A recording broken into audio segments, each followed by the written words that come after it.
पहाड़ों की गोद में बसा एक छोटा सा गांव था सूरजपुर।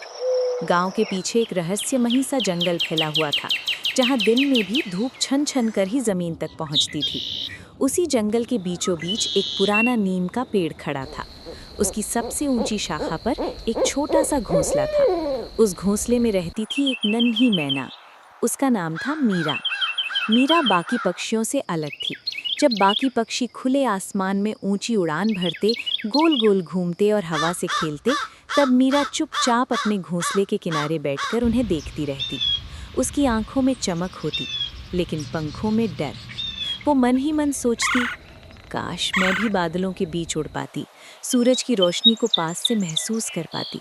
लेकिन जब भी वो उड़ने की कोशिश करती, उसके पंख कांपने लगते, दिल जोर जोर से धड़कने लगता और कुछ ही पलों में वो नीचे गिर पड़ती।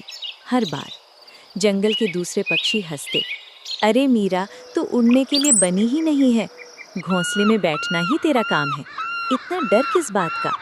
मीरा कुछ नहीं कहती, बस चुपचाप सह लेती। रात को जब जंगल शांत हो जाता, चांदनी नीम के पत्तों से होकर घोंसले तक पहुंचती, तब मीरा खुद से बातें करती, शायद मैं कमज़ोर हूँ, लेकिन मेरे सपने तो कमज़ोर नहीं हैं, और अगर सपने मजबूत हैं तो एक दिन मैं ज़रूर उड़ूंगी। एक सुबह मीरा ने फैसला किया, आज नहीं रुकी तो कभी नहीं उड़ पाऊंगी। उसने गहरी सांस ली, पंख फैलाए और छलांग लगा दी। लेकिन वो सीधे ज़मीन पर आ गिरी। कुछ पक्षियों ने फिर ठहाके लगाए। देखा, कहा था ना, हर किसी के बस की बात नहीं होती उड़ना। मीरा उठी, अपने पंख झाड़े और बिना कुछ बोले नीम के पेड़ की जड़ में बैठ गई। आंखें नम थीं, लेकिन दिल अब भी जिंदा था। शाम ढल रही थी, तभी एक बूढ़ा कौवा वहां आया। उसका नाम था कालू। उसकी आंखों में अनुभव था और आवाज़ में सुकून।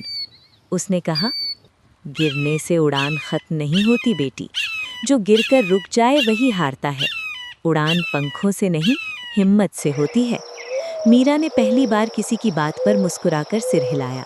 उस रात उसने खुद से कहा, मैं फिर कोशिश करूंगी, क्योंकि मुझे अब खुद पर भरोसा है। अगली सुबह कोई देखने वाला नहीं था, कोई ताली नहीं, कोई मजाक नहीं, बस मीरा और उसका सपना। उसने फिर छलांग लगाई। इस बार वो कुछ पल तक हवा में रही, फिर गिरी जरूर, लेकिन चेहरे पर मुस्कान थी। मैं उड़ रही हूँ, थोड़ा सही पर उड़ रही हूँ। दिन बीतते गए। एक दिन जंगल में तेज आंधी आई। सभी पक्षी डरकर अपने घोंसलों में छुप गए, लेकिन मीरा बाहर निकली। हवा ने उसे धकेला, डालियों से टकराई, कई बार नीचे गिरते गिरते बची, फिर भी वो रुकी नहीं। आंधी थमी तो मीरा आसमान में थी, बादलों के बेहद करीब। नीचे वही पक्षी खामोश खड़े थे जो कभी उसे कमज़ोर कहते थे। कालू कौवा बोला, जिसने खुद पर भरोसा कर लिया वो कभी छोटा नहीं रहता। सालों बाद उसी नीम के पेड़ पर एक नन्ही मैना बैठी कांप रही थी। मीरा ने मुस्कुराकर कहा, डर तो सबको लगता है, लेकिन उड़ता वही है जो खुद पर भरोसा करता है।